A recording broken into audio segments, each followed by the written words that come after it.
Apakah suara saya terdengar? Iya, terdengar, Bu. Silakan open cam ya, sesuai dengan kesepakatan kita.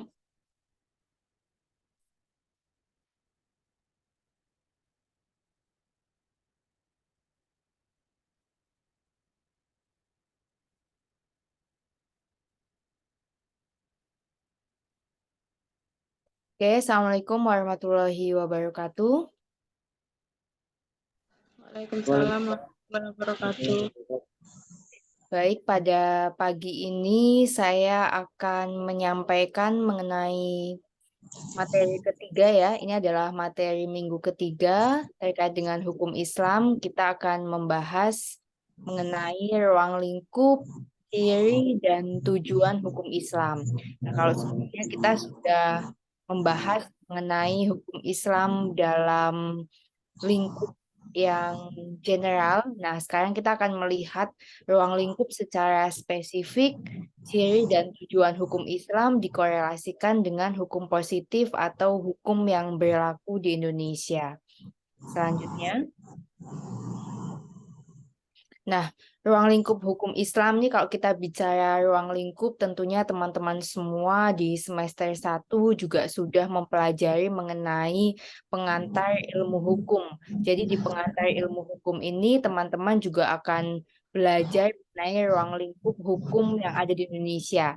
Nah, secara spesifik ruang lingkup juga ada di dalam hukum Islam. Nah, ruang lingkup ini kita akan membahas mengenai objek kajian hukum Islam atau bidang-bidang hukum yang menjadi bagian dari hukum Islam.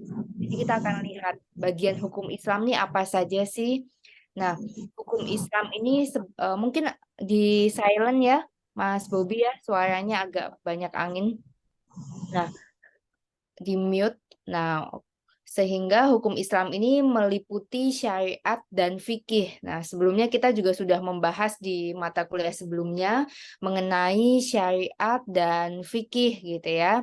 Nah, hukum Islam ini sangat berbeda. Jelas ya, sangat berbeda dengan hukum Barat yang membagi hukum ini menjadi dua, yaitu hukum perdata dan hukum publik seperti yang teman-teman sudah pelajari di pengantar ilmu hukum atau PIH. Nah, sama halnya dengan hukum adat di Indonesia, hukum Islam itu nggak membedakan hukum publik dan hukum privat.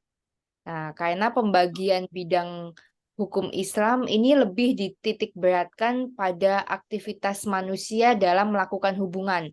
Jadi kalau di hukum perdata Barat gitu ya, atau hukum perdata atau hukum Indonesia, pasti teman-teman sangat familiar dengan hukum perdata dan hukum publik atau hukum pidana. Ini Kakak Islam. kalau di hukum Islam ini lebih menitik beratkan pada aktivitas manusia dalam melakukan hubungan. Jadi ada seperti sebelumnya hablum minallah, hablum minanas gitu ya.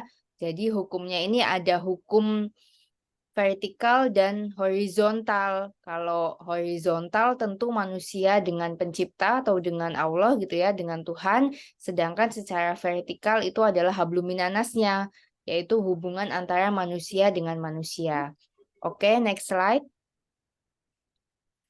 Nah, ruang lingkup ini adalah hablum minallah, bentuknya ibadah. Jadi segala hal yang Loading. berkaitan dengan ibadah dalam hukum Islam ini disebut hablum minallah gitu ya. Jadi segala bentuk seperti puasa, kemudian saat ini kita juga sedang melakukan ibadah puasa bagi teman-teman yang Dari mana pula?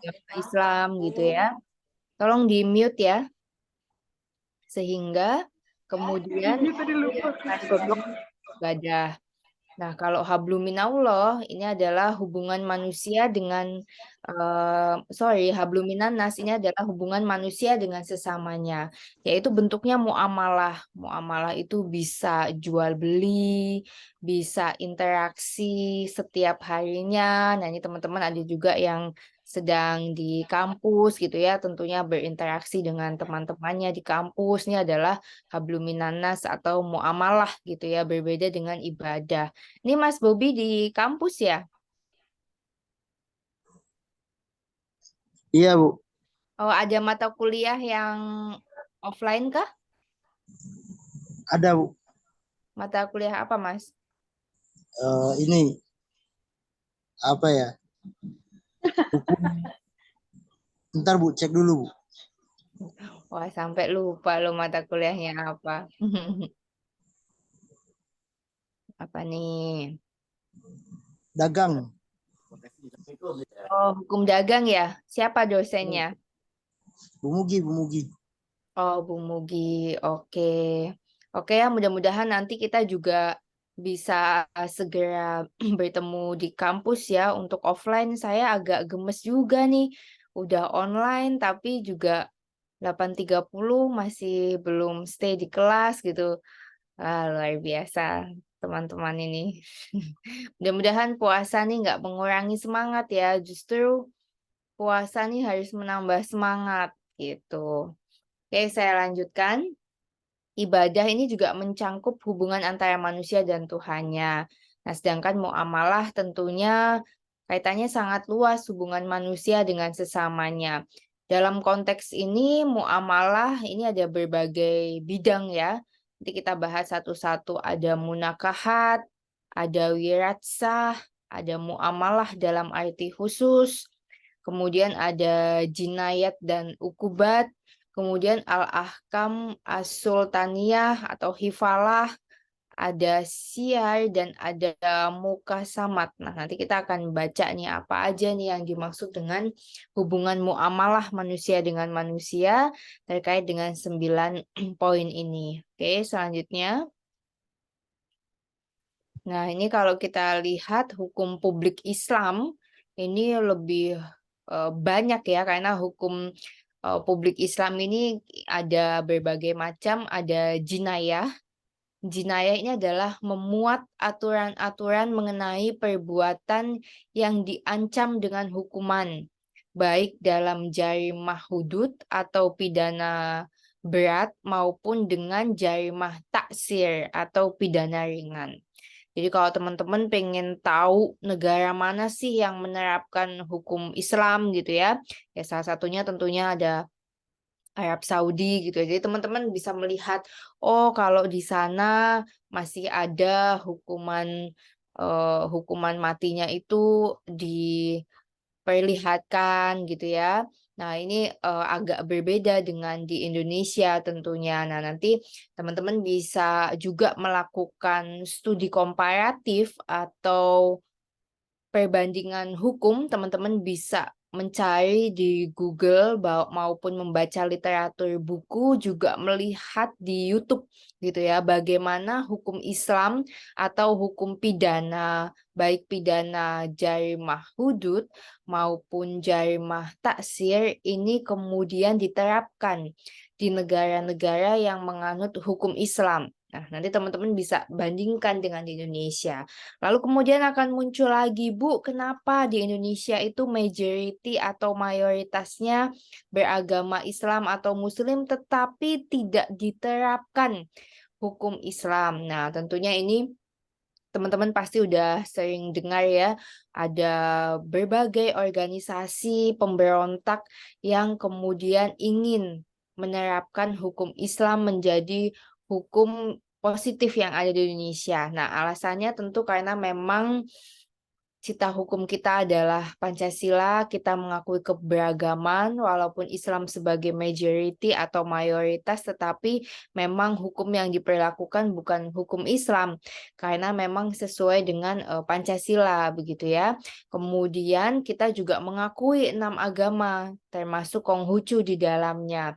Ada Islam, Kristen, Katolik, Hindu, Buddha, dan Konghucu. Sehingga memang hukum yang diberlakukan adalah hukum umum yang memang diberlakukan untuk seluruh rakyat Indonesia dengan pengecualian hal-hal tertentu. Misalnya untuk yang beragama Islam, maka ketika menikah menggunakan hukum Islam dan kemudian dinikahkan atau dilegalisasi di KUA. Tetapi untuk yang tidak Muslim atau non-Muslim, kemudian bisa melakukan pernikahan pencatatannya di catatan sipil gitu ya. Kemudian muncul lagi pertanyaan, bagaimana Bu dengan pernikahan beda agama yang hingga saat ini masih belum dilegalkan di Indonesia, sehingga banyak orang yang kemudian menikah beda agama di luar negeri kemudian dilakukan pencatatannya di Indonesia. Ya, sesuai dengan Undang-Undang Hukum Perkawinan bahwa perkawinan di Indonesia ini masih menganut perkawinan yang satu agama, sehingga perkawinan-perkawinan yang beda agama kemudian ini belum secara mudah bisa dilakukan di Indonesia. Tetapi apakah banyak Bu yang melakukan perkawinan beda agama ya? Tentu saja mungkin teman-teman pasti selalu melihat di media massa banyak sekali artis sebagai public figure yang kemudian menikah beda agama. Tetapi saya selalu sampaikan sebetulnya apapun agamanya tentunya lebih baik jika kita menikah dengan yang seagama atau seakidah, tentunya yang non-muslim dengan sesama agamanya, begitu juga dengan Islam menikah dengan agamanya sesama sesama penganut satu agama, sehingga ini lebih memudahkan. Nah, ini kalau terkait dengan pidana berat, pidana ringan, ini pidana berat termasuk di dalamnya juga diatur di Indonesia ya, sebagaimana misalkan melakukan pengedaran narkoba, membunuh, dan seterusnya. Ini sama, jinayah juga kurang lebih sama dengan hukum pidana yang ada di Indonesia. Kemudian selanjutnya adalah yang dimaksud dengan jarimah. Nah, jarimah ini maksudnya adalah tindak pidana. Nah, kalau jarimah hudud adalah perbuatan pidana yang telah ditentukan bentuk dan batas hukumannya dalam Al-Quran dan As-Sunnah. Nah, jadi setelah saya belajar hukum, baik dari S1, S2, dan S3 secara linier, saya mendapati sebetulnya bentuk-bentuk hukum yang kita pelajari itu kesemuanya itu sudah ada di dalam Al-Quran, gitu ya.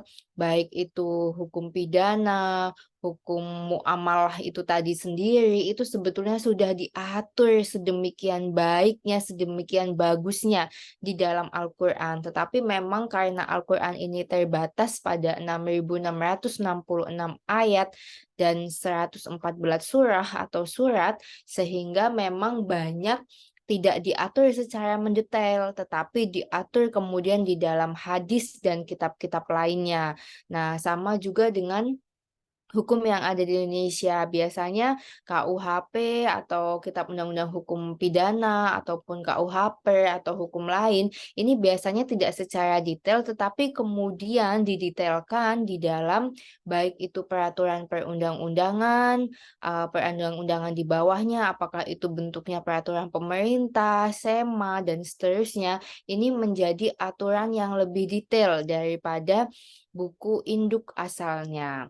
Nah, sama juga dengan di hukum Islam. Jadi Al-Quran dan As-Sunnah, ini Al-Quran biasanya garis besarnya, kemudian nanti diturunkan dalam kitab-kitab lain yang kemudian menulis mengenai detailnya. Nah, kemudian ini ada setelah jarimah hudud, ini ada jarimah taksir, adalah perbuatan tindak pidana yang bentuk dan ancaman hukumnya ditentukan oleh penguasa sebagai pelajaran bagi pelakunya. Nah, takzir artinya ajaran atau pelajaran. Nah, contohnya, seperti contohnya saya akan melakukan komparasi hukum ke Singapura. Jadi kalau teman-teman ke Singapura, ke Malaysia, ke Jepang gitu ya, teman-teman akan tahu bahwa aparat penegak hukum, misalkan polisi, TNI yang melakukan tindak pidana, itu mereka bisa dijatuhi hukuman berkali lipat, bisa 3 atau 5 kali lipat lebih berat daripada orang biasa. Karena memang alasannya karena mereka adalah aparatur sipil negara yang dibayar oleh uang rakyat melalui pungutan pajak. Sehingga pada saat aparatur penegak hukum ini melakukan satu tindakan berupa pelanggaran terhadap hukum sehingga mereka dijatuhi hukuman yang lebih berat daripada orang biasa. Nah, ini tentunya plus minusnya adalah baiknya adalah tentu mereka menjadi contoh gitu ya oleh diberikan hal tersebut dan ataukah pemimpin-pemimpin di sana bisa perdana menteri mungkin hal-hal lainnya gitu ya aparatur atau penguasa negara lainnya juga bisa dijatuhi hukuman yang jauh lebih tinggi gitu ya. Nah, kalau di Indonesia bagaimana Bu? Kalau di Indonesia secara general hukumannya sama. Tetapi tentu baik polisi, jaksa, hakim ataupun penguasa lain yang kemudian melakukan satu pelanggaran tindak pidana tentu otomatis juga lebih ringan lebih berat tetapi bukan berarti berkali lipat tetapi mereka dijatuhi hukuman sesuai dengan profesinya. Jadi ada tambahan berlapis misalkan seperti saat ini sedang ramai diperbincangkan bahwa anggota Komisi 3 DPR salah satunya melakukan tindakan korupsi. Tentu tidak hanya dijatuhi undang-undang korupsi atau undang-undang misalkan nanti kelihatan bahwa ada pencucian uang dan lain seterusnya, tetapi dia juga dijatuhi hukuman etik yaitu berupa dikeluarkan dari partainya, kemudian dicopot jabatannya dari anggota DPR. Nah, ini juga sebetulnya sama saja sudah berlipat, tetapi tidak secara langsung berlipat. Misalkan kalau orang biasa dijatuhi hukuman 5 tahun, kemudian jadi 15 tahun, tidak. Tetapi kemudian dilihat pasal-pasal atau undang-undang terkait sesuai dengan profesinya. Nah, ini sebagai contoh ya bahwa ketika menjadi penguasa atau kemudian menjadi aparatur penegak hukum harus memberikan contoh kepada masyarakat dengan lebih baik gitu ya. Nah, selanjutnya ada Al-Ahkam As-Sultaniyah. Nah, Al-Ahkam Al-Sultaniyah ini membicarakan permasalahan yang berhubungan dengan kepala negara atau pemerintahan. Nah, ini kalau di Indonesia namanya HTN gitu ya, yaitu hak pemerintah pusat dan daerah tentang pajak dan sebagainya. Kurang lebih sama dengan HTN dan HAN. Nah, kalau kompetensi absolutnya, kalau di Indonesia kita bicara berkaitan dengan HTN dan HAN, tentunya ini berkaitan dengan hubungan masyarakat dan pemerintah. Ketika, Bu, bisa nggak masyarakat ini kemudian menggugat putusan pengadilan yaitu sengketa antara masyarakat dengan pemerintah terkait dengan pembebasan lahan? Oh, bisa. Tentu masyarakat juga memiliki hak untuk bisa menuntut pemerintah sesuai dengan kewenangannya. Nanti kita lihat apakah itu HTN, apakah itu HAN, kemudian menjadi kompetensi absolut pengadilan negeri hubungan tata negara ya atau nanti dilihat gitu kan ini menjadi kompetensi absolutnya. Nah, terkait juga dengan pajak contohnya pajak ini kan prinsipnya adalah self assessment. Jadi kalau orang bayar pajak gitu ya kita menghitung melaporkan juga gitu ya self assessment. Tetapi kemudian pada saat misalkan ada kelebihan bayar atau seperti apa, apakah masyarakat ataukah kita sebagai warga negara boleh meminta keterangan? Boleh tentunya. Kita tahu, oh bagaimana kok bisa ada selisih bayar pajak. Nah, atau ada lagi nih yang lagi ramai sekali diperbincangkan mengenai kebijakan di NTT. Anak-anak sekolah itu masuknya jam 5 pagi. Nah, ini kan ini berkaitan dengan kebijakan kepala daerah di sana, anak-anak sekolah jam 5 pagi. Kemudian misalkan keberatan dengan hal tersebut, apakah juga bisa dinas pendidikannya atau orang tua wali murid atau bahkan murid-murid yang tidak menyetujui kemudian melakukan demo atau melakukan keberatan dengan memberikan surat boleh, asalkan saya selalu sampaikan bahwa demo itu juga boleh loh teman-teman mahasiswa, ini sangat diperbolehkan demo karena memang juga sudah diatur di dalam undang-undang. Yang tidak boleh adalah demo dengan anarki, yang tidak boleh adalah demo tanpa izin atau mengganggu ketertiban umum. Kemudian nanti bisa dijerat pasal mengganggu ketertiban umum atau bahkan terjadi tawuran dan lain sebagainya. Tetapi demonya itu sendiri menyuarakan aspirasi ini sangat diperbolehkan dan dianulir oleh undang-undang. Jadi teman-teman jangan sampai salah pemahaman, dan saya selalu sampaikan kepada mahasiswa-mahasiswi saya, Bu, saya mau demo terkait Undang-Undang Cipta Kerja. Boleh nggak, Bu? Boleh. Tapi kamu sudah baca belum mengenai undang-undang tersebut? Jadi jangan sampai nanti ketika di perjalanan atau di dalam proses demo terjadi anarkis. Pertama mungkin tidak menggunakan alma mater. Kedua kemudian ditanya substansi demonya apa, nggak ngerti. Nah ini yang saya nggak mau. Karena sejatinya menyuarakan aspirasi itu diperbolehkan, tetapi sekali lagi caranya yang harus sangat diperhatikan. Jadi teman-teman jangan sampai jadi mahasiswa hukum yang nggak mengerti hukum, yang kemudian akhirnya ditangkap, masa depannya habis, masa depannya selesai karena hal-hal yang sangat tidak esensial. Ini yang saya tidak mau gitu ya. Jadi harus diperhatikan bahwa ketika teman-teman belajar hukum atau belajar hukum berarti teman-teman belajar aturan, belajar norma yang sebetulnya semua itu sudah diajarkan dari kecil mengenai baik dan buruk, benar dan salah, sehingga belajar hukum yang pertama ini mampu membawa teman-teman memiliki satu perubahan sikap. Jadi gimana nantinya mau jadi penegak hukum kalau teman-teman juga tidak mampu mendisiplinkan diri dan taat pada aturan. Semacam hal kecil seperti yang kita sepakati di kelas, rule of class. Oke, kita kalau kuliah buka kamera ya, kita datang di jam yang tepat ya. Oh, oke, minggu depan barangkali kita offline ya. Nah, ini kan hal-hal kecil yang teman-teman harus bisa terapkan karena hukum itu keseluruhan. Nanti teman-teman belajar dari semester 1 sampai semester 7 atau 8, bahkan mau melanjutkan S2 atau S3, itu semuanya teman-teman itu belajar mengenai aturan, baik dan buruk, boleh dan tidak, begitu ya. Nah, tentunya ini teman-teman sebagai orang hukum harus memiliki ciri khas.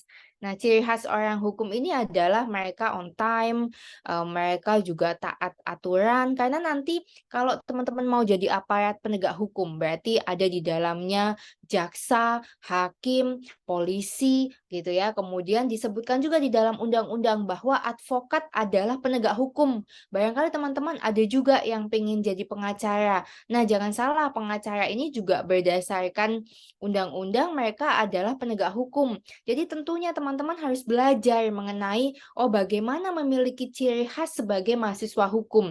Itu satu. Kemudian kalau teman-teman, Bu, saya mau bekerja di perusahaan. Nah, kalau bekerja di perusahaan, tentunya teman-teman akan menjadi orang legal atau legal.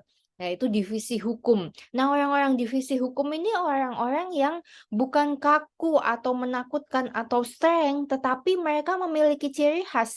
Karena memang orang hukum ini harus menjaga garda depan perusahaannya. Bagaimana bisnisnya tetap berjalan, tetapi tidak melanggar hukum. Nah, ini juga teman-teman harus memahami bahwa, kalau ada yang mengatakan orang hukum itu saklek, ya, orang hukum itu harus saklek. Orang hukum itu harus disiplin, tetapi juga bukan berarti kaku. IT-nya juga tetap bisa menyesuaikan dengan kondisi bisnis yang berkembang, kemudian juga menyesuaikan dengan kehidupan yang berkembang. Nah, kenapa saya seolah-olah mungkin teman-teman akan berpikir, Bu Tina saklek, Bu Tina killer misalkan. Ya, itu adalah value yang ingin saya tanamkan ke kalian bahwa kuliah ini bukan kalian sekedar datang, mengikuti kelas saya, kemudian dapat nilai. Bagi saya itu nggak terlalu penting, itu bukan hal yang esensial.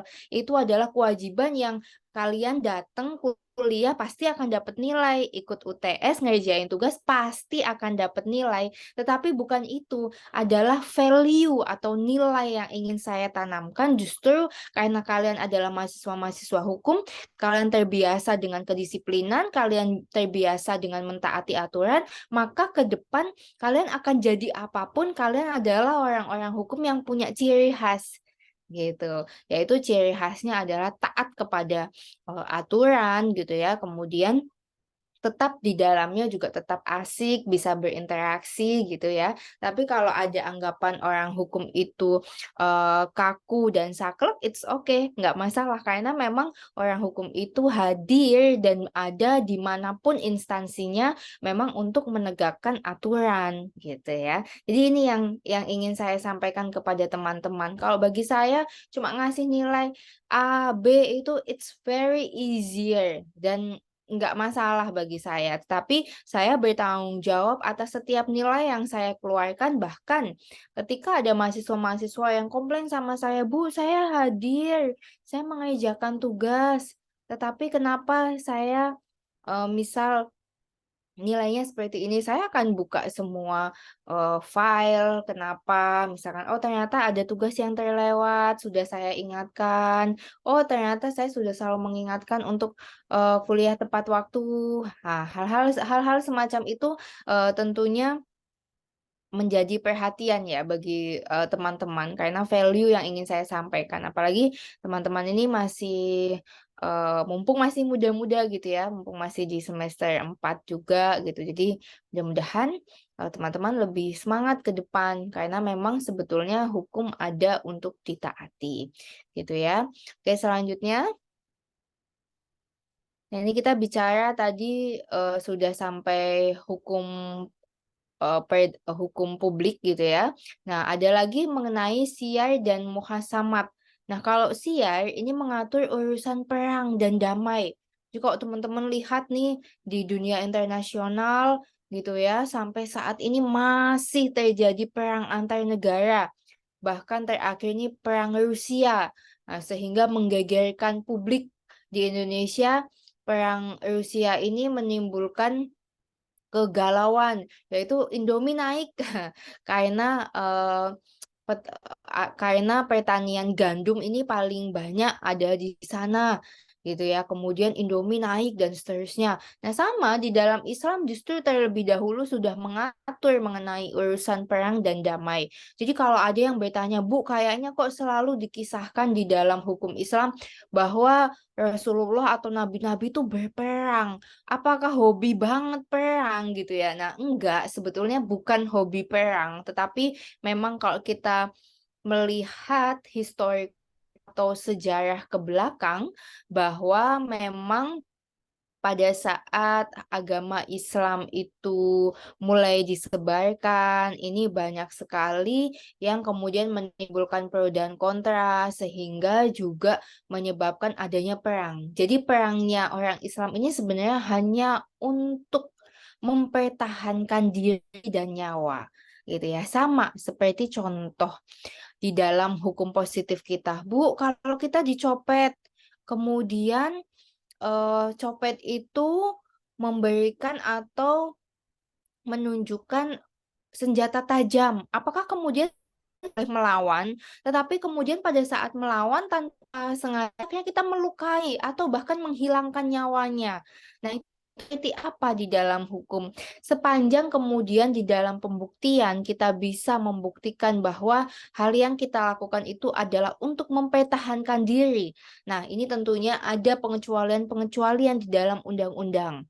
Nah, sama siar ini di dalam Islam juga ada, ini untuk mempertahankan diri. Jadi bukan orang Islam ini suka berperang seperti yang saat ini ada gitu ya. Mohon maaf banyak sekali terjadi bom bunuh diri atau bahkan mohon maaf untuk teman-teman yang non-muslim gitu ya, seolah-olah orang Islam ini jahat, gereja kemudian atau tempat-tempat ibadah lain dibom. Itu bukan ajaran Islam, itu adalah oknum.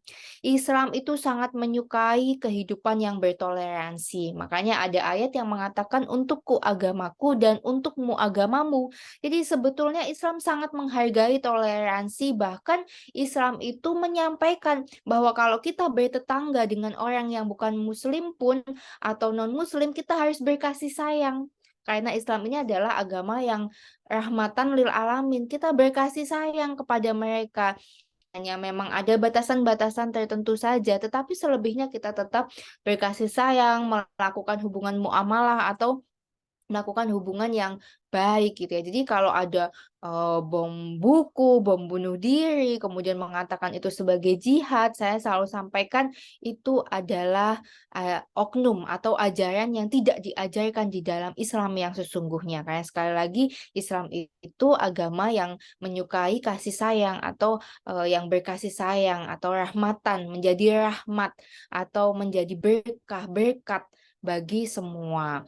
Nah, ini juga terkait dengan tata hubungan dengan pemeluk agama lain dan negara lain. Oleh karenanya kita selalu mensupport, misal ada negara-negara Islam yang berperang dan mengalami kelaparan, begitu juga dengan negara-negara yang tidak Muslim atau bukan Muslim. Itu kita juga sebagai umat Islam, lepas dari kita Indonesia, ini kita juga tentu senantiasa berdonasi, bahwa banyak sekali badan-badan atau instansi yang ada yang memang diperuntukkan untuk membantu sesama, tidak mengenal agama, gitu ya.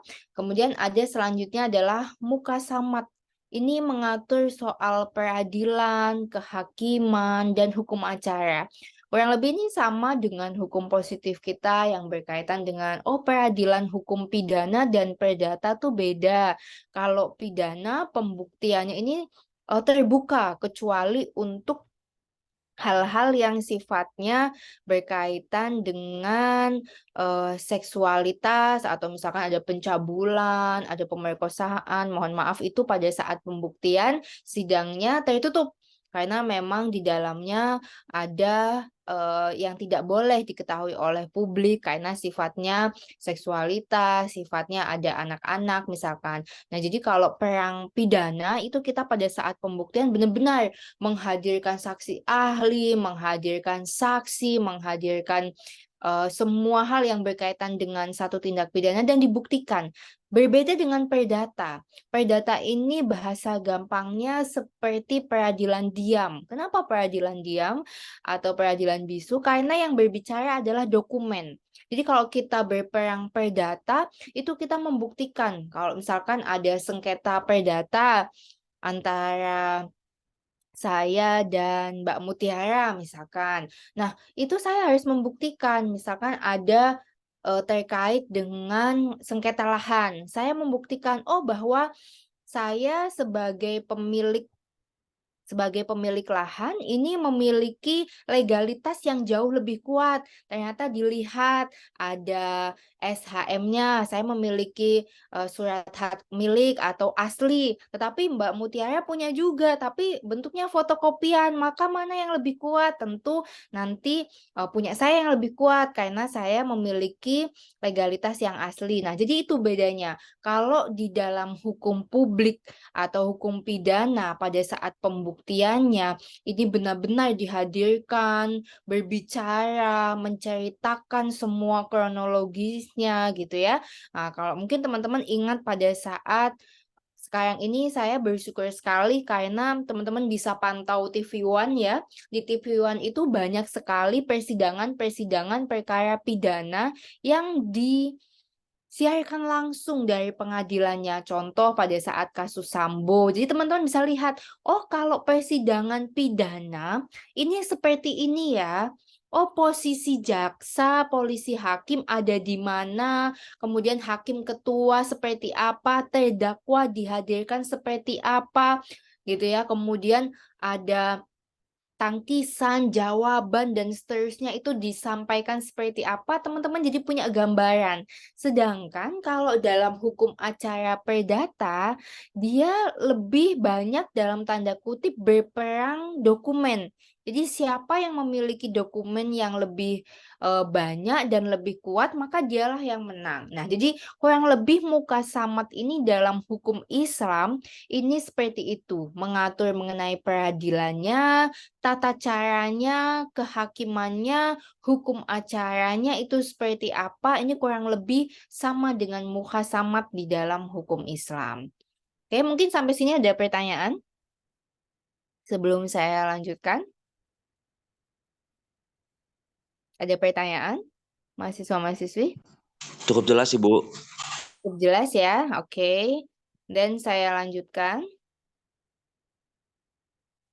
Nah, tadi kita bicara hukum publik. Nah, Bu, tadi kan Ibu bilang bahwa hukum Islam ini beda dengan hukum Barat. Kalau hukum Barat itu langsung spesifik publik, pidana, dan perdata. Katanya kalau hukum Islam enggak, tetapi kok ini ada juga pidana dan perdatanya. Dalam arti seperti ini, hukum Islam itu lebih detail mengatur antar hubungan, tetapi membaginya tadi menjadi dua, yaitu hablum minallah, hablum minannas, di mana ada kaitan dengan ibadah gitu ya, atau hubungan antara manusia dengan Tuhan. Kalau hukum di Indonesia lainnya kan enggak. Nah, kalau kalau dalam hukum Islam ini hukum perdata, hukum pidana ini masuk dalam muamalah atau hubungan hukum manusia dengan manusia. Seperti itu ya maksudnya.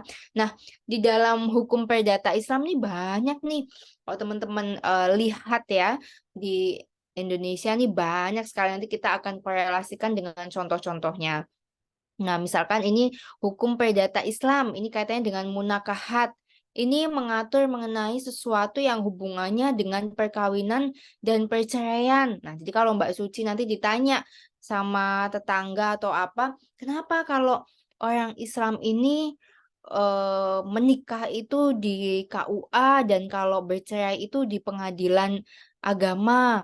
Tetapi kalau orang non-Muslim ini dicatatkan di catatan sipil. Nah, nanti tentunya kita akan belajar bahwa memang ada spesifikasi hukum yang mengatur mengenai hukum perdata Barat dan hukum Islam menjadi pilihan hukum, tentunya sesuai dengan agama yang dianut.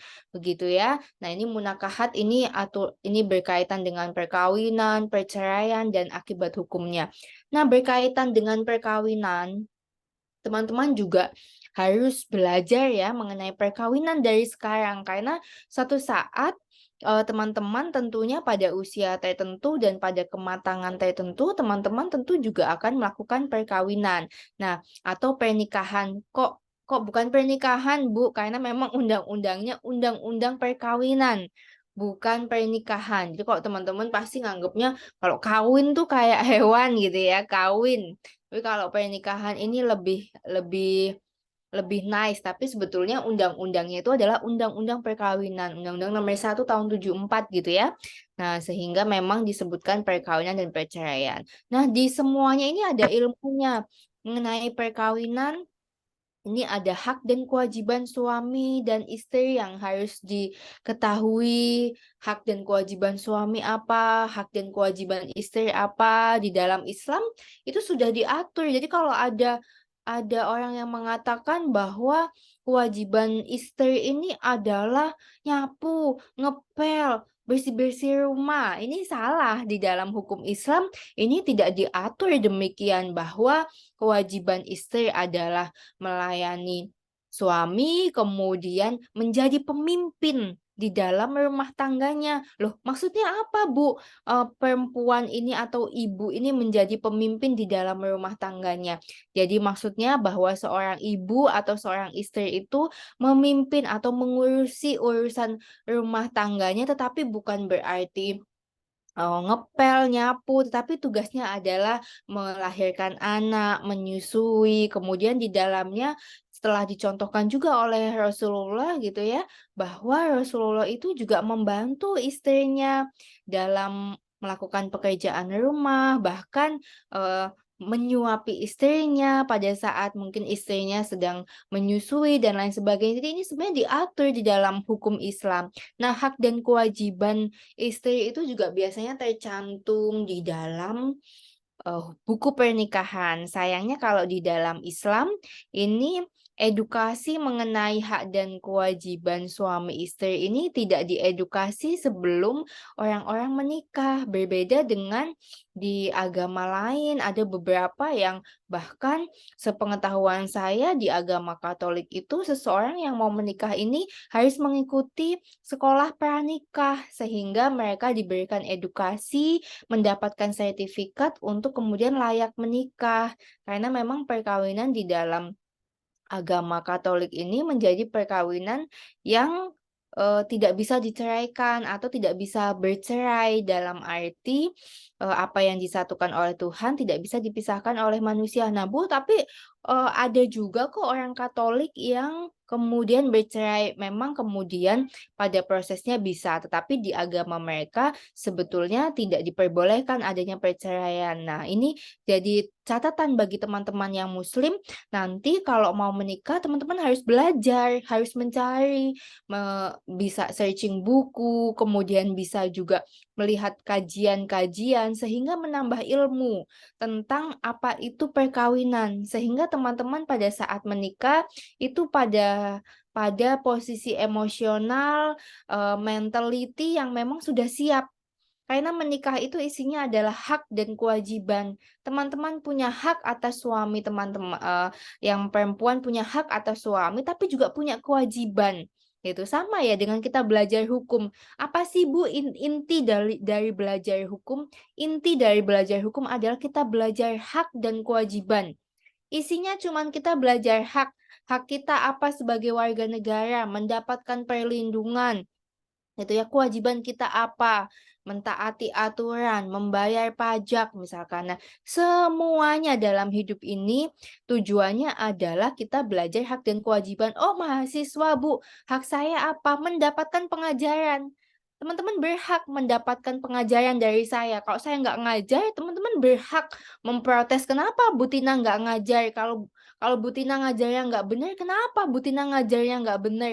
Tetapi teman-teman juga punya kewajiban mengerjakan tugas, punya kewajiban hadir gitu ya. Sama, intinya semua dalam hidup ini kita belajar hak dan kewajiban. Oleh karenanya, di dalam Islam ini hak dan kewajiban perkawinan dan perceraian dan akibat hukumnya. Oh, akibat hukumnya apa kalau ada anak yang menikah dari hasil, mohon maaf, dari hasil pernikahan yang belum legal atau hamil di luar nikah. Secara Islam, anak yang lahir di luar nikah untuk yang perempuan, maka dia tidak boleh diwalikan pada saat menikah oleh bapaknya. Begitu ya, kalaupun nauzubillah si A dan si B kemudian sebelum menikah sudah melakukan hubungan di luar nikah. Kemudian lahirlah seorang anak, anaknya perempuan. Walaupun mereka kemudian si A dan si B ini menikah, maka si anak perempuan ini pada saat nanti dia besar dan menikah tidak bisa diwalikan secara Islam oleh bapaknya. Karena memang itu hubungan di luar nikah. Kemudian selanjutnya kalau laki-laki, ketika bapaknya meninggal, maka tidak memiliki hak mawaris atau mendapatkan warisan. Nah, nauzubillah min dzalik, tentunya kita belajar hukum Islam supaya kita memahami ilmu bahwa mengikuti aturan dan menjalankan aturan itu akan memberikan kemanfaatan. Gitu ya, kalau punya anak-anak dari hasil perkawinan yang legal atau sesuai, punya anak setelah menikah. Nah, ini kan lebih enak. Anak-anak juga bisa tumbuh dengan baik sesuai dengan fasenya, mendapatkan hak-haknya sesuai. Nah, tentu belajar hukum ini kalau kita mentaatinya tentu akan memberikan kemanfaatan bagi siapa? Bagi diri kita sendiri. Gitu ya.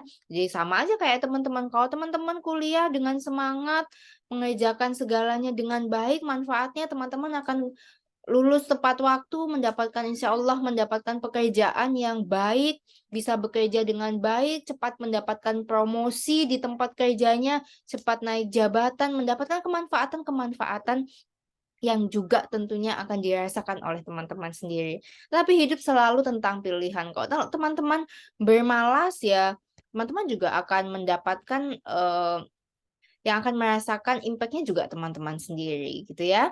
Oke, selanjutnya itu adalah munakahat, selanjutnya adalah sunnah zaidah. sunnah zaidah ini adalah sunnah yang dilakukan oleh mukallaf. Dinyatakan baik tetapi bila ditinggalkan juga tidak apa-apa. Ini terkait dengan sunnah-sunnah yang kaitannya dengan yang biasa saya sampaikan. Contoh sunnah zaidah ini kita pakai helm.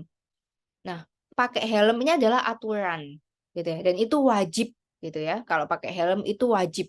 Tetapi misalkan saya wajib di tempat-tempat tertentu yang memang sudah di jalan raya misalkan. Tetapi misalkan saya di daerah kompleks saya memakai helm karena saya tetap walaupun sebenarnya bukan jalan raya yang besar tapi saya melindungi diri saya. Suatu ketika nauzubillah saya misalkan jatuh, tetapi kepala saya menjadi aman karena menggunakannya. Menggunakan helm di tempat yang bukan menjadi wajib itu menjadi sunnah zaidah bagi saya. Tetapi juga tetap memberikan kemanfaatan gitu. Jadi kalau saya nggak pakai helm di daerah komplek ya nggak akan kena polisi juga gitu loh. Tetapi ketika saya memakai helm kemudian tiba-tiba saya jatuh di daerah kompleks saya dan kepala saya terlindungi dari batu, maka ya saya bersyukur karena itu memberikan kemanfaatan bagi saya. Tetapi ketika saya nggak pakai helm pun di daerah kompleks saya nggak dapat sanksi apa-apa. Jadi contohnya sunnah zaidah di dalam hukum perdata Islam itu seperti itu. Nah kemudian ini ada lagi sunnah naufal. Yang sunnah ini adalah kaitannya bukan mukallaf ya, ini kaitannya dengan ibadah.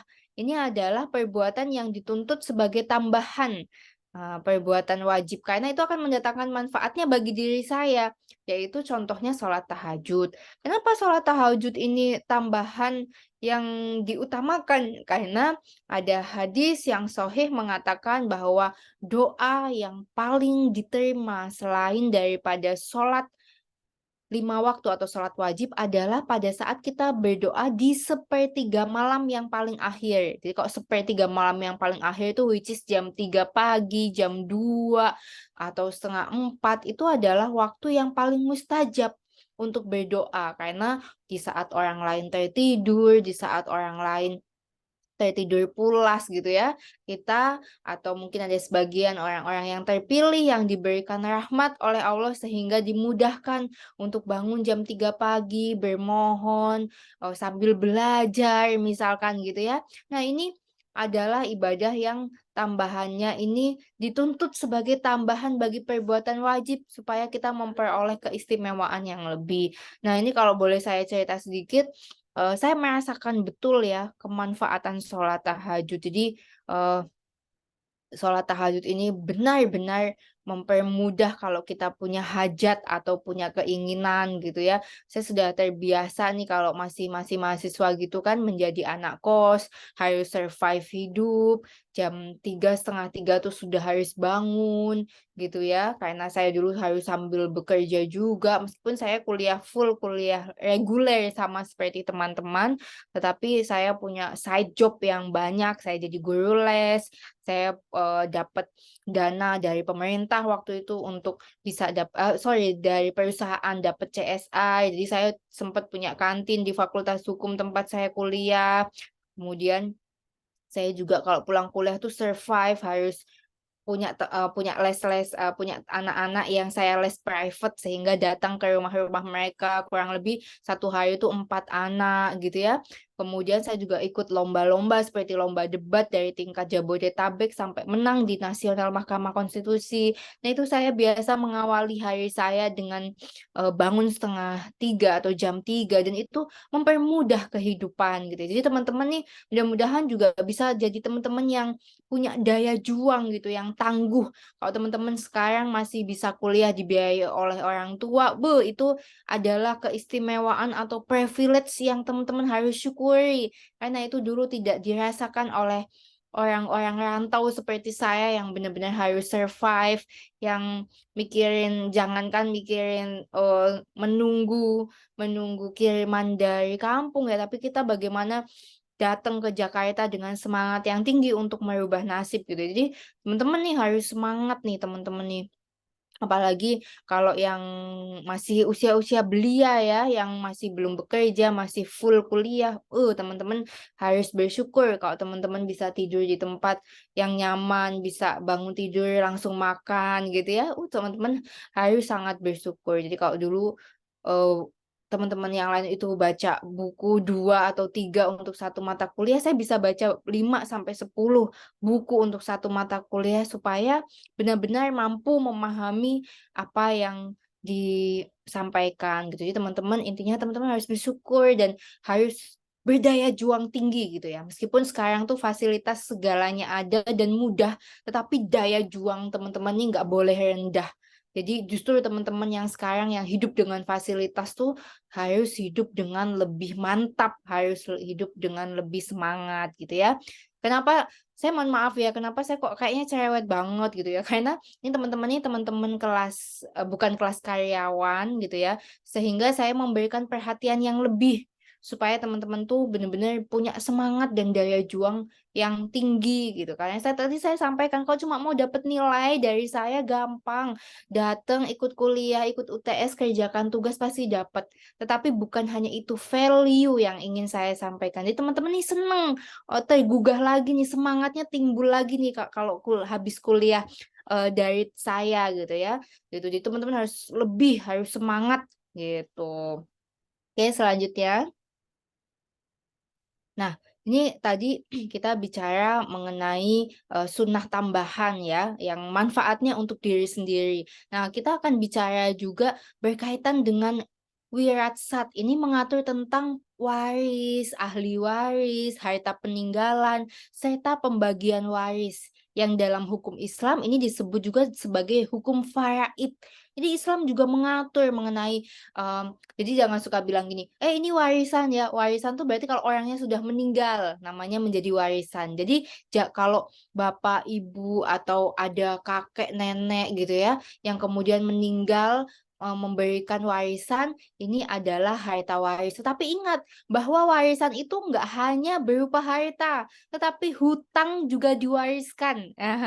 Jadi hati-hati bahwa hutang itu secara perdata itu diwariskan. Jadi makanya kalau di pemakaman muslim ya, atau di pemakaman-pemakaman yang bukan muslim juga selalu disampaikan apabila ada sanak saudara kerabat atau siapapun yang hadir di dalam pemakaman ini dan memiliki hubungan hukum, baik itu misalkan hutang piutang, pinjam meminjam, maka menghubungi ahli waris atau keluarga. Nah, karena warisan ini tidak hanya berupa harta, baik berupa rumah, kemudian kendaraan, tanah, tetapi hutang.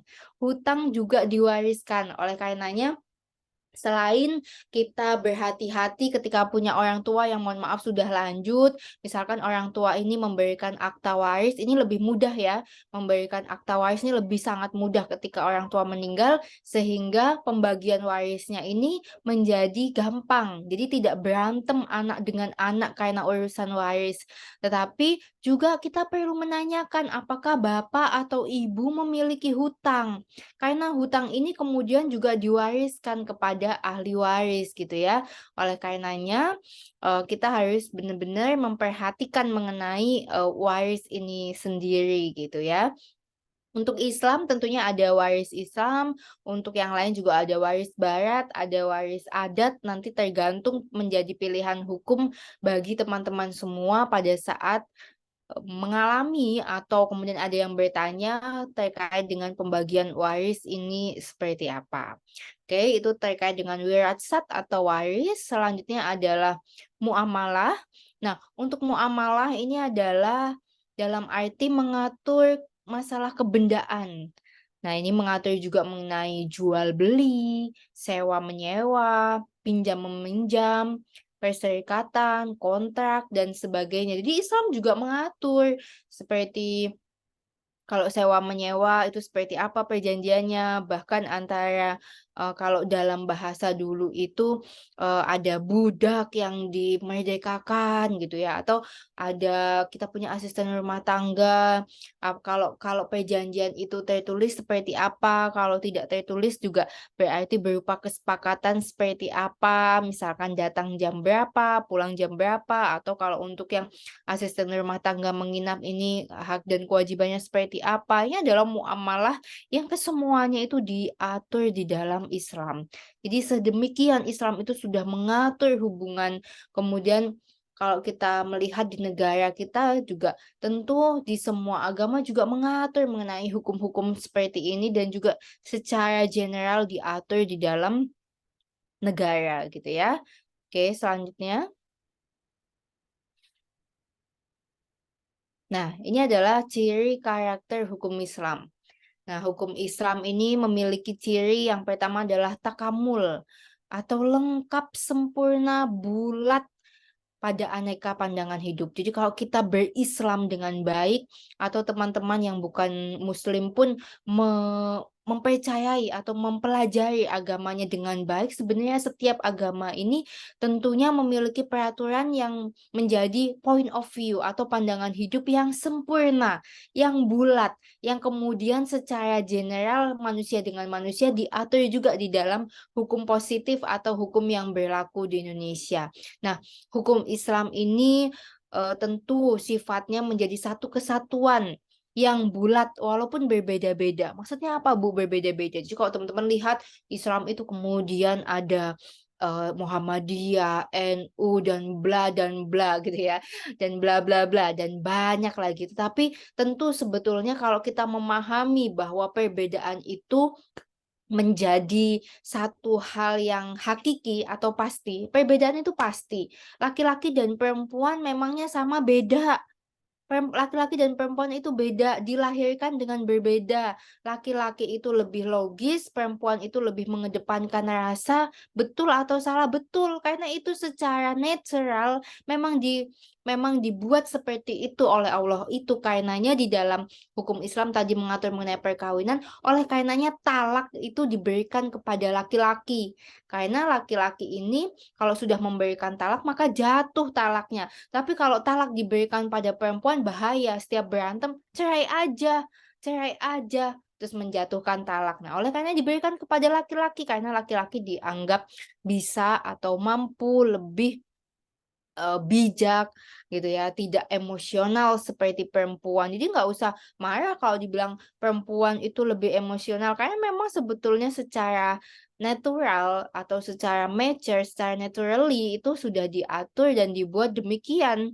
Oleh karenanya laki-laki diberikan kewenangan untuk memberikan talak dengan harapan tidak cepat emosional seperti wanita. Lain juga seperti contoh lain, oh ada kok jadinya istimewa ya laki-laki, nggak juga kan, sudah disesuaikan. Ada juga kalau dalam hukum Islam pembagian waris laki-laki dan perempuan 2:1, perempuan dapat 1, laki-laki 2. Ih, nggak adil dong, Bu, salah. Justru kenapa laki-laki mendapat 2? Karena laki-laki bertanggung jawab secara nafkah kepada anak dan keluarganya. Oleh karenanya warisan itu diberikan lebih banyak kepada laki-laki, karena kalau perempuan pertimbangannya perempuan itu ada suami yang kemudian menanggung hidup si perempuan. Nah, ini kan kadang-kadang hal-hal seperti itu. Oleh karenanya sebetulnya Islam telah sempurna dan menjadi bulat sedemikian mengatur segala hubungan. Selain itu, ciri dan karakteristik hukum Islam, Islam juga bersifat universal dan dinamis. Jadi mencakup seluruh manusia di faktor yang tidak dibatasi oleh geografis dan teritori. Jadi dimanapun berada, ya sholat ya pandangannya atau aturannya seperti itu. Waktu-waktu sholat telah ditentukan. Walaupun berbeda di belahan dunia, di mana kadang-kadang ada loh teman-teman di baharat gitu ya yang puasanya tuh sampai 20 jam, 21 jam ya. Nah, itu luar biasa ya. Kemudian tetapi tetap aturannya sama pada saat kadang-kadang ada negara yang tidak terbit matahari itu seperti apa. Nah, itu ada ketentuan-ketentuannya. Jadi Islam ini sifatnya universal dan dinamis dimanapun aturannya sama, tetapi kemudian nanti disesuaikan dengan kondisi geografis. Oleh karenanya ada yang puasa bisa sampai 20 jam, 21 jam. Tetapi ya kembali, orang yang beriman membersamai atau sangat menyenangi segala ibadah. Oleh karenanya contoh, kalau ibadah sendiri kita boleh berlama-lama, membaca surat yang panjang-panjang. Tetapi pada saat, karena itu adalah perjumpaan kita dengan Rabb atau dengan Tuhan. Tetapi ketika kita sholat jamaah dianjurkan atau disunahkan malah tidak membaca bacaan yang terlalu panjang karena dikhawatirkan kita nggak tahu kondisinya. Mungkin ada ibu-ibu yang memikirkan anaknya di rumah, eee, atau ada bapak-bapak yang juga memiliki sakit apa yang tidak bisa berlama-lama dalam beribadah. Nah, ini diatur sedemikian rupa. Seperti contohnya, oh kalau perempuan yang sudah bersuami ibadah paling baiknya adalah di rumah dan lebih baik lagi di dalam kamarnya. Tetapi apabila dia mau pergi ke masjid, apakah boleh? Boleh tentunya dengan pendampingan suami atau dengan izin suami. Contoh-contoh hal seperti itu. Sebetulnya Islam sangat lengkap, sangat sempurna, yaitu tadi takamul dan sifatnya universal dan dinamis. Selain itu juga ciri atau karakteristik hukum Islam adalah moralitas atau akhlaki, yaitu moral atau satu etika dalam pergaulan hidup. Jadi kepada yang lebih tua menghormati, kepada yang sesama atau seusia dan lebih mudah menyayangi, saya rasa ini sama ya di semua agama. Jadi kita belajar dalam pergaulan hidup tentunya kita belajar untuk bisa memiliki moral atau akhlak yang baik. Oke, selanjutnya. Nah, ini selain itu juga Islam sifatnya tadi ya telah saya sampaikan sempurna gitu ya, sehingga mengatur hal-hal yang sifatnya rinci sesuai dengan syariat gitu ya, kemudian memberikan penjelasan, rincian, hal-hal yang biasa dilakukan oleh Rasulullah sebagai Rasulullah baginda kita sebagai satu pedoman gitu ya. Kemudian sifatnya elastis dan sistematis. Sifatnya luwes, oh kita lagi perjalanan, nggak bisa sholat zuhur gitu ya, karena satu hal, kita bisa menjamak, mengqosor, menjadikannya lebih awal atau menjadikannya di akhir. Nah ini sifatnya elastis, oh seperti saya contohnya nih kalau teman-teman yang perempuan. Saya, misalkan teman-teman perempuan nanti sudah menikah, kemudian baru melahirkan, apakah wajib berpuasa? Nah, ini ada pendapat yang menyatakan bahwa, baru melahirkan, tetapi kemudian menyusui dilihat kalau sudah selesai nifasnya, 40 hari nifas, masih keluar darah, berarti sampai 60 hari dia nggak sholat. Nah, tetapi kemudian setelah nifasnya selesai, tetapi ternyata menyusui dan pada saat kalau kalau bisa berpuasa maka sangat baik, tetapi kalau tidak bisa berpuasa atau tidak kuat puasa dan memberikan ASI sedangkan ASI itu menjadi makanan utama dan satu-satunya bagi bayinya dan dikhawatirkan membahayakan bayinya, maka boleh tidak berpuasa dan tidak wajib mengkodoknya atau membayar di hari akhir tetapi boleh membayar fidyah. Membayar fidyah itu adalah memberikan makan bagi orang yang berpuasa kepada fakir miskin, yatim piatu selama hari di mana dia meninggalkan puasa. Satu hari memberikan makan kepada satu orang yang berhak mendapatkan. Nah, ini adalah hukum-hukum Islam yang sifatnya elastis dan sistematis, artinya disesuaikan dengan kondisi umatnya, gitu ya. Dan tidak memberatkan. Contoh lagi, oh Bu, kalau haji dan umroh. Nah, kalau yang diwajibkan itu adalah haji apabila mampu, gitu ya. Haji apabila mampu. Lalu, rasanya kuota haji tuh sekarang susah Bu, 20 tahun, 30 tahun, ya udahlah saya umroh aja. Nah, nggak seperti itu aturannya. Nah, sekarang itu haji tuh kita niatkan Jadi bisa dengan kita datang ke bank-bank yang sifatnya syariah, kita menabung tabungan haji, walaupun sifatnya 20 tahun, 30 tahun, nanti kita dapat nomor validasi, kita kemudian memvalidasinya ke Kementerian Agama, kemudian kita baru tuh, sehingga kita niat haji dan kita laksanakan. Karena inama malu biniat, kita berniat terlebih dahulu. Masalah berangkatnya 20-30 tahun lagi, siapa kita? Kita kan cuma manusia, kita berusaha. Tetapi kalau di dalam waktu tunggu itu, kemudian kita mau berumrah, nggak apa-apa. Tetapi utamakan kita mengupayakan berhaji terlebih dahulu. Bukan berarti harus terlaksana hajinya baru umrah, tetapi kita mengupayakan terlebih dahulu untuk berhaji, baru kita dalam waktu tunggu, ternyata ada rezeki lagi, kita bisa berangkat gitu. Oh Bu, kalau sudah mendaftarkan haji tapi orang tua meninggal, nah ini nanti bisa digantikan hajinya oleh ada badal haji, badal umroh oleh orang lain gitu ya. Nah kemudian selanjutnya adalah Islam itu juga bergerak, artinya berkembang sesuai dengan perkembangan. Kalau dulu menjaga pandangan itu cuma melihat orang, kalau sekarang menjaga pandangan itu, jadi kalau teman-teman lihat YouTube, lihat Instagram, lihat media sosial lain, ya you have to taking care of your sins gitu ya. Teman-teman harus menjaga pandangan teman-teman karena sekarang dosa itu ada di genggaman. Kalau dulu tuh kita nggak boleh bersyahwat tuh dalam arti bertemu dan melakukan hubungan-hubungan yang lebih. Tapi kalau sekarang harokah bergerak, artinya karena ada dunia teknologi yang semakin meningkat, itu dosa juga semakin mudah untuk meningkat. Nah ini tentunya teman-teman juga harus menjaga hal ini gitu ya. Oke, selanjutnya. Nah, tadi kita belajar tentang cirinya, ini kita juga akan mempelajari karakteristiknya.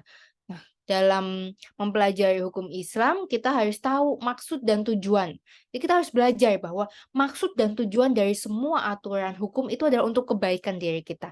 Maksud dan tujuan kita mentaati agama adalah sebenarnya kembali untuk kebaikan kita. Itu dulu satu yang harus kita pahami, bahwa semua aturan dibuat untuk kemanfaatan untuk diri kita. Nah, sama karakteristik hukum Islam, ini juga Islam itu, para ahli hukum Islam ini mengklasifikasikan bahwa tujuan hukum Islam ini ada dazuriyah, hajiyah, dan tasiniyat. Intinya semuanya kembali, kan makanya ada ayat, jika kamu berbuat baik, itu untuk dirimu sendiri, dan jika kamu berbuat tidak baik, maka akan kembali kepada dirimu sendiri. Jadi kalau kita melakukan kebaikan nih, aku bersedekah misalkan nih, ada Mbak Ragil misalkan, aku bersedekah kepada seseorang. Ternyata orang itu satu ketika jahat sama aku. Nah, itu tidak perlu merasa menyesal berbuat kebaikan. Menyesallah kalau kita yang berbuat jahat.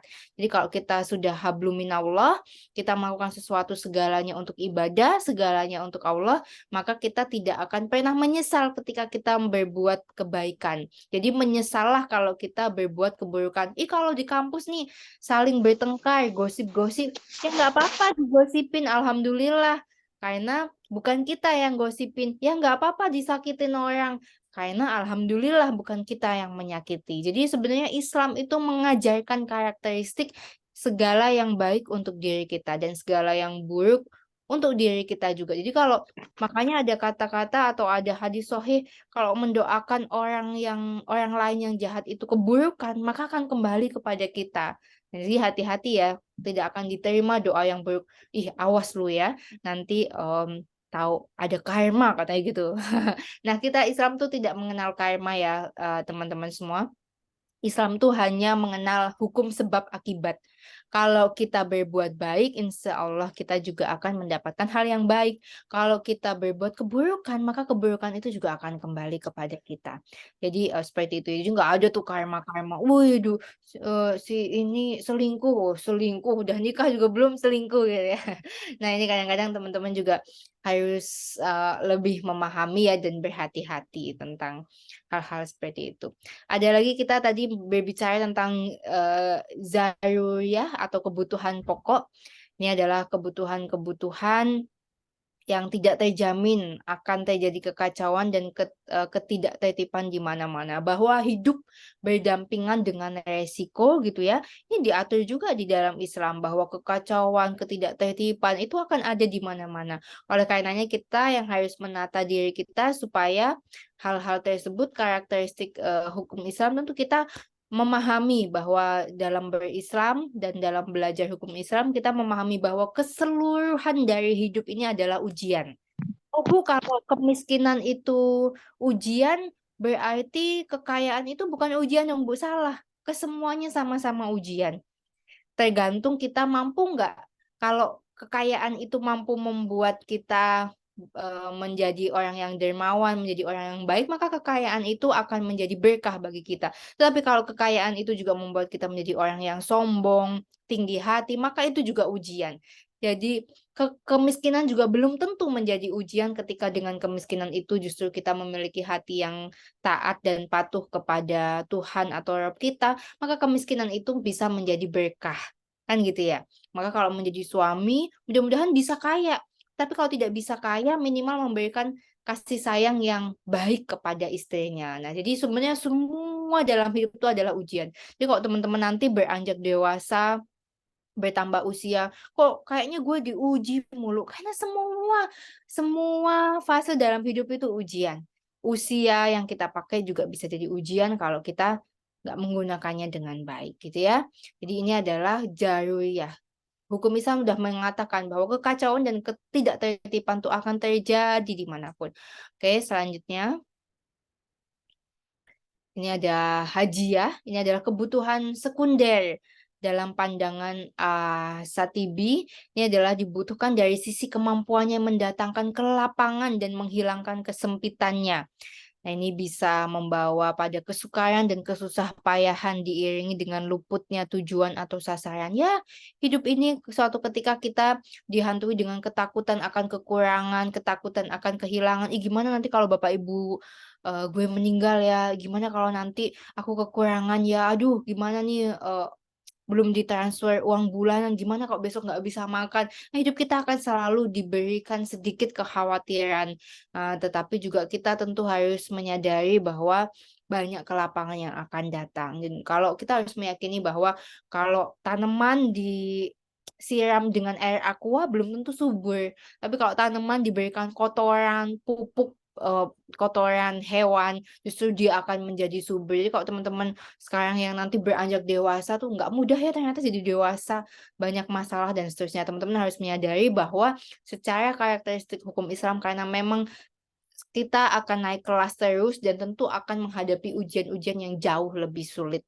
Jadi kalau sekarang masih semester 4 harus udah terbiasa bekerja keras dan berdaya juang tinggi dengan membaca, dengan kemudian dengan Allahumma paksain, saya selalu menyampaikan paksakan. Karena memaksakan diri untuk hal-hal yang baik selama 21 hari secara berturut-turut itu akan menjadi kebiasaan. Jadi memaksakan bahwa nanti hidup semakin bertambah usia, kehidupan kalian tidak akan semakin mudah, tetapi tantangannya akan semakin sulit. Nah, kemudian selanjutnya adalah tahsiniyat. Ini adalah kebutuhan pelengkap.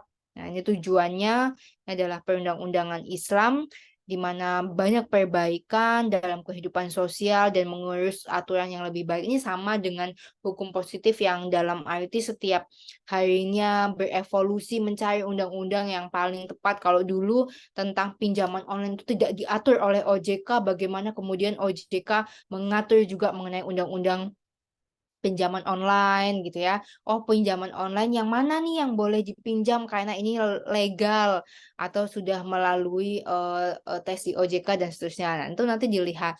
Nah, begitu juga dengan kemudian cybercrime atau kejahatan di dunia maya. Kalau dulu belum familiar ya pada saat saya kuliah awal gitu. Tapi sekarang cybercrime sudah sangat diatur karena banyak sekali kejahatan-kejahatan yang ditimbulkan dari kejahatan yang sifatnya dari media sosial gitu. Jadi kemudian selalu bertambah dan diperbaiki. Oke, selanjutnya. Oke, thank you. Thanks for your attention.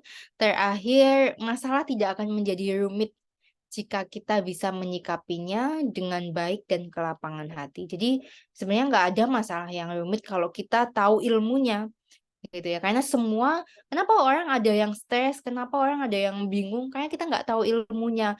Kenapa menjadi mahasiswa itu stres pada waktu skripsi? Karena mereka nggak mempersiapkan dirinya.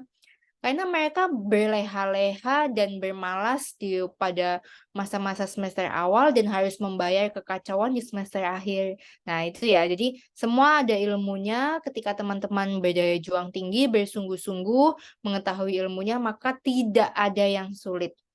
Tentunya dengan berdoa dan dengan berikhtiar sebanyak mungkin, tentu teman-teman mudah-mudahan sampai pada akhir yang baik gitu ya. Mungkin itu saja dari saya. Sampai sini ada pertanyaan? Saya Bu mau nanya, Oh ya, silakan. kan kalau nikah nikah di luar apa tadi? Yang kalau perempuan kan dia anaknya misalnya perempuan nih, Mm-mm.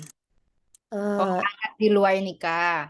anak di luar nikah, anaknya lahir nih perempuan. Nah itu kan katanya misalnya ketika anaknya itu nikah kan nggak boleh diwalikan sama bapaknya. Tapi kalau laki-laki kan Bu, yang Ibu bilang tadi warisannya itu nggak boleh dikasih ke laki-laki itu kan. Iya, betul. Jadi Misalnya memang, terus? ketika dia udah besar kan malu dong ayahnya ketika mau bagikan warisan misalnya gitu. Jadi nggak mungkin dibilang, oh kau dulu ini gini kata ayahnya. Kan nggak mungkin. Jadi ketika dikasih ayahnya itu apakah nanti dipakai anaknya nantinya warisan itu apakah itu haram selama dipakai anaknya apa gimana Bu? Oke, jadi maksudnya adalah kalau seseorang itu sebelum menikah sudah melakukan hubungan di luar nikah dan kemudian lahir anak, maka itu akan menyengsarakan anaknya. Jadi pesannya adalah jangan melakukan hubungan di luar nikah apalagi sampai menghasilkan anak. Oh, jadi nggak apa-apa dong Bu melakukan hubungan di luar nikah, tapi yang penting nggak punya anak, ya nggak juga. Artinya hubungan di luar nikah atau berzina itu sangat dilarang agama, apalagi kalau kemudian lahir anak itu sebenarnya secara Islam seperti itu. Tetapi ya banyak juga orang yang mohon maaf punya anak di luar nikah dan tidak mengetahui ilmunya. Kemudian boleh nggak Bu seolah-olah tetap diwalikan? Ya boleh aja, karena kan nggak mungkin juga orang tuh banyak yang orang yang kecuali yang dia tahu agama dan sudah mengetahui agama dan sudah belajar dan menerapkannya. Dia tidak mau mewalikan dan mewakilkannya kepada wali hakim. Tetapi banyak nggak Bu orang yang nikah di luar yang punya anak di luar nikah dan anaknya tetap dinikahkan lebih banyak lagi. Lebih banyak lagi. Dan apakah perkawinannya seolah-olah sah? Secara agama tidak sah. Secara agama, kalau kita bicara secara agama ya, ini kita kan bicara hukum Islam ya. Jadi kemudian menjadi hak prerogatif bagi masing-masing penganut agamanya untuk melaksanakan atau tidak melaksanakan, gitu ya. Jadi ini bukan hukum negara, gitu ya. Jadi harus dibedakan. Terus kalau laki-laki, kan nggak mungkin juga di luar itu kemudian disampaikan sama bapaknya, kau tunggu dulu anak di luar kawin. Ya kecuali bapaknya itu orang yang mengerti agama, dia akan meminta maaf. Maaf ya nak, bahwa sebetulnya kamu tidak memiliki hak atas warisan ketika nanti ayah meninggal. Tetapi kalau ayahnya meninggal dan sebelumnya mewasiatkan bahwa tetap mendapatkan warisan, ya tetap bisa mendapatkan warisan. Tetapi kalau kita bicara hukum Islam yang sebenarnya, maka kerugian bagi seseorang yang melakukan hubungan di luar nikah selain dia akan dijatuhi hukuman atau dilaknat oleh Allah, yaitu kalau menghasilkan anak maka kasihan anak-anaknya, karena kalau secara hukum Islam yang benar itu akan mendapatkan akibat hukum yang seperti itu. Tapi pada implementasinya atau pada penerapannya itu seperti apa, kembali lagi menjadi kewenangan bagi masing-masing penganut agama, gitu ya. Paham ya?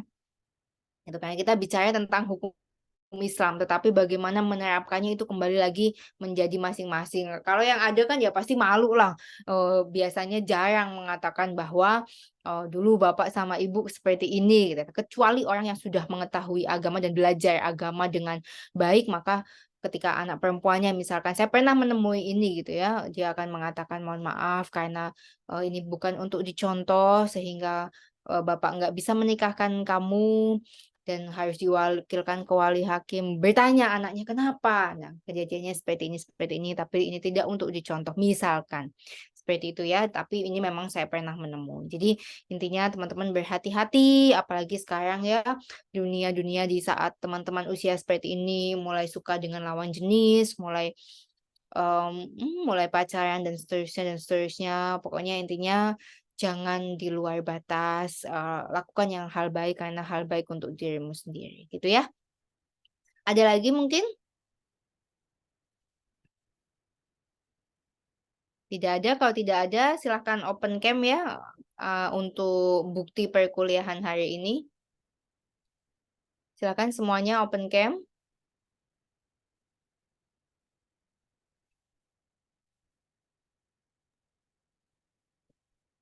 Oke, sudah siap. Mas Holik siap ya, Mas? Siap. Oke, kasih aba-aba. 1, 2, 3. Sudah? Oke, jika tidak ada, kita bertemu di minggu depan. Jangan lupa untuk menuliskan nama dan NPM. Mudah-mudahan apa yang saya sampaikan memberikan manfaat bagi teman-teman. Kalau ada yang baik, silahkan diambil. Dan kalau ada kesalahan, tentunya itu dari saya. Sampai ketemu, selamat berpuasa bagi yang menjalankan. Dan terima kasih buat teman-teman juga yang tidak berpuasa dan bukan muslim, tetapi mudah-mudahan tetap bisa mengikuti mata kuliah hukum Islam ini dengan sukacita, dengan supaya teman-teman juga mendapatkan pemahaman dan yang lebih gitu ya. Itu saja. Wassalamualaikum warahmatullahi wabarakatuh. Waalaikumsalam warahmatullahi wabarakatuh. Waalaikumsalam warahmatullahi wabarakatuh.